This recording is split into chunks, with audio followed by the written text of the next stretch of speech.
On the evening of March 28, in a quiet residential area of Delhi's Shahadara Vivek Vihar, something didn't feel right. There was a strange, disgusting smell that was there for days, and as time went on, the smell got worse to the extent that neighbors started complaining. At first, neighbors tried to ignore the smell. They thought maybe it was a dead animal and someone would come and handle it. But as time went on, the smell got worse to the extent that they couldn't ignore it anymore. Finally, one of the neighbors had enough. He picked up the phone and called the police. Minutes later, Delhi police would arrive, but what they would find is that the door was locked. But that's not the shocking part. They would eventually find a back door. On the edges of the door, they would find dark stains, which they were sure were blood stains. The officers wasted no time. They broke the door, got into the house, and what they saw, they could have never imagined.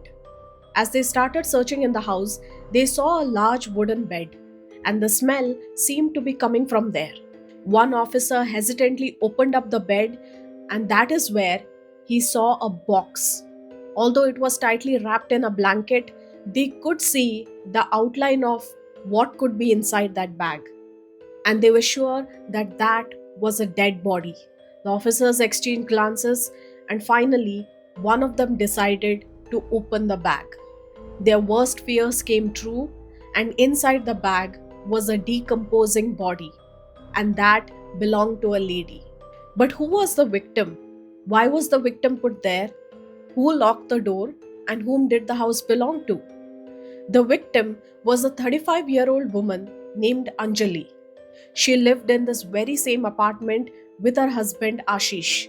On the outside, they seemed like this normal couple who loved each other. But behind closed doors, their marriage was in shambles. A few weeks before the murder, Anjali had walked into the house only to find a horrifying scene. Her husband Ashish was not alone. With him were two other men, Vivekanand Mishra, the 65-year-old landlord, and Abhay Kumar, a close friend of Ashish. And what horrified Anjali was that these three men were not just sitting around and talking, but they were caught in a compromising position. The realization hit her like a punch, and she decided that she would go back to her mother's house. For days, Ashish begged her to come back home, but she refused to listen. Finally, one day she decided, okay, she was going to come back home.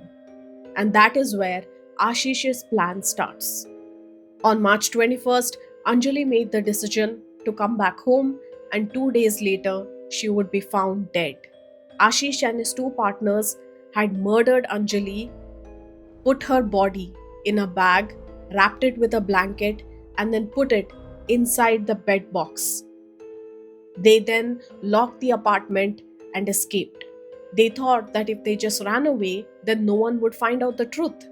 First, they went to Jaipur to hide at Abey's cousin's house, and then Mishra quietly came to Delhi while the other two escaped to Bihar.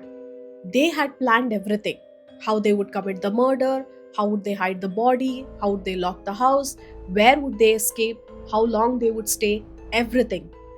Except for one key factor. They had not thought that the body was going to decompose and the smell might attract other people. With police having all the evidence and have arrested all three people, they are now facing charges.